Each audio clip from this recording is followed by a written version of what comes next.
Hi అండి. నేను మీ ఏల్చూరి హనుమంతరావుని. Welcome to my YouTube channel. ఎవరైతే మొదటిసారి చూస్తున్నారో వారందరూ కూడా నా వీడియోస్‌ని షేర్ చేసి, లైక్ చేసి సబ్స్క్రైబ్ చేసుకోగలరండి. మరి ప్రస్తుతం మనం రైతు వీరకోటేశ్వరరావు గారితో ఉన్నాం. వీరిది బాపట్ల జిల్లా బల్లిపురం మండలం నక్కబక్కలపాడు గ్రామం అండి.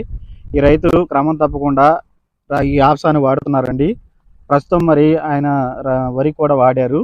ఈ వరికి యాప్సా ఐటీ వాడటం వల్ల ఏంటి తేడా గమనించారు? ఆయనకి ఏం ప్రయోజనాలు కలిగినాయి అనేది వారి మాటలో తెలుసుకుందాం. వీరకోటేశ్వరరావు గారు చెప్పండి సార్. యాప్సా ఐటీని ఈ వరకు వాడారు కదా, మరి మీ మాటల్లో మీరు తెలుసుకుందాం అనుకుంటున్నాం, చెప్పండి. అప్సా ఐటీ వాడటం వల్ల బలం తగ్గుతుంది. ఓకే. బలం అందరూ 3 సార్లు అయితే 2 సార్లు వేసాం మేము ఇప్పుడు ప్రస్తుతానికి. ఓకే. పోయిన సంవత్సరం కూడా 50 బస్తాల కాడికి అయింది. దిగుబడి బాగుంది. పంట కూడా ఎదుగుదల కానీ బలం పట్టియటం కానీ బాగా ఉంది. ఒక ప్రశ్న అండి, ఇప్పుడు ఏంటంటే గత సంవత్సరం మీకు 50 అయినాయి అన్నారు. సహజంగా మిగతా వారికి ఎంత అయినాయి ఇదే రకం పైరు? 35-40 కాడికి అయినాయండి. ఎకరానికి 35-40 అయినాయి. మీకైతే 50 అయింది. మరి అట్లాగే ఇప్పుడు ఈ సంవత్సరం ఈ పైరు చూద్దామండి. ఇది వీరకోటేశ్వరరావు గారిదండి పైరు. ఒకసారి చూడండి. వీరకోటేశ్వరరావు గారు ఇప్పుడు దీనికి ఎన్నిసార్లు బలం పెట్టారు? 2 సార్లు వేసామండి. 2 సార్లు వేసారు. అలాగే ట్రిప్ కి ఎంత సార్?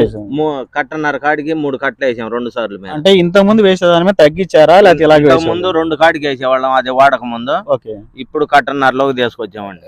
కట్టన్నరకి వేసారు, 2 సార్లు వేసారు. మరి ఈ పక్క పైరు చూడండి. ఇది వీళ్ళు ఇప్పటికి ఎన్నిసార్లు వేసారు? 3 సార్లు వేసారండి. 3 సార్లు వేసారు బలం. ట్రిప్ కి ఎంత వేసి ఉంటారు? 2 కాడికి వేసారు. 2 లెక్కన వేసారు. 3 రోజులు 6 కట్టలు వేసారు. ఓకే. చూడండి అండి, మరి వీరకోటేశ్వరరావు గారేమో 2 ట్రిప్పులే బలం వేసారు, 3 కట్టలు వేసారు. పక్క వాళ్ళు 3 ట్రిప్పులు బలం వేసి ట్రిప్ కి 2 కట్టలు చొప్పున 6 కట్టలు వేసారు. అయినా కూడా ఒకసారి మరి తేడా చూడండి అండి. ఈ పైరు వీరకోటేశ్వరరావు గారు మాకు చూస్తుంటే ఆకు చూడండి ఎంత మందంగా ఇదిగా ఉందో. ఇటు పక్క చూడండి, అటు పక్క ఆకు చూడండి ఎలా ఉందో. 3 సార్లు బలం వేసినా కూడా. ఇదండి మరి వీరకోటేశ్వరరావు గారు పొలము. మరి పక్క వారికి మనం గమనించిన తేడా ఈ ఆప్సా వాడటం వల్ల. మరి ఈ ఆప్సా కావాలనుకున్న వాళ్ళు ఈ స్క్రీన్ మీద కనిపించే నంబర్కి కాల్ చేసి తీసుకోగలరు. Thank you.